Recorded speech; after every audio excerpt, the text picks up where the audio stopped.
This video will outline the voluntary returns process within the UK. So, what is a voluntary return? Voluntary return is where someone who does not have status to live in the United Kingdom or who has unsuccessfully sought asylum chooses to leave the UK. This is only an option for people who are not already in a forced returns process, and individuals can apply for a voluntary return at any point in the asylum process. What is the Voluntary Return Service and what does it do?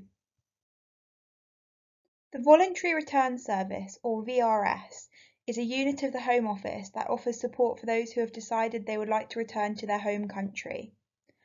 After receiving notification from you, the VRS will contact you within 3 working days and offer you 2 options. Either voluntary return, which is self-funded and you'll have to purchase your own travel tickets, or assisted voluntary return, in which the Home Office will buy your travel tickets if you require financial assistance, and they will support you through the process, such as scheduling your flights and providing a cash card if you're eligible. Migrant Help can assist with this process. So, who is eligible for a voluntary return? The VRS considers applications for assistance from anyone in the UK without the right to remain.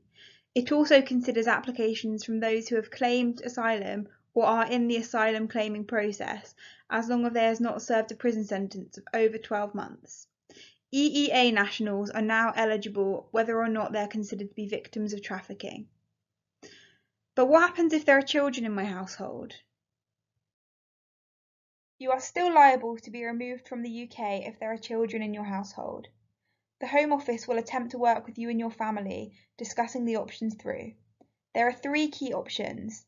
Firstly, the Voluntary Return Service.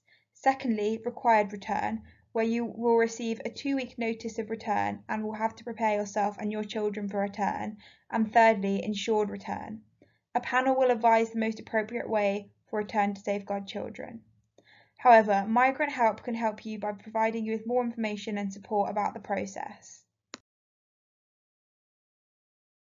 What if I don't want to return? If your initial asylum application has failed, you may have the option to appeal this decision while you're still in the UK, or you can pursue voluntary return at this stage. If you decide to appeal and this application also fails, the Home Office may take enforcement action to remove you and force you to return to your country of origin. This may involve detention until your removal has been arranged. Factors such as your previous immigration history and country of origin will be taken into account whilst considering if you should be detained. But what happens if I still think it's not safe to return? If your asylum case has been unsuccessful, you must seek legal advice to see if there are any further submissions that can be used in your case. If you're a victim of trafficking, you may be able to get discretionary leave to remain. You may be able to submit a fresh claim for asylum if you have significantly different evidence to support your claim. Evidence is classified as significantly different if the content has not already been considered and, taken with previously considered material, creates a realistic prospect of success. What are the benefits of a voluntary return? A voluntary return funds the individual so that they're able to go to their home country. Reintegration support may be available, such as funds to set up a business, attend to medical needs, or find temporary accommodation on return to your home country. As part of the VRS, you may be eligible to receive additional financial support to help with restarting your life on return to your home country. It could include cash or money on a card which can be accessed at an ATM upon arrival in your country.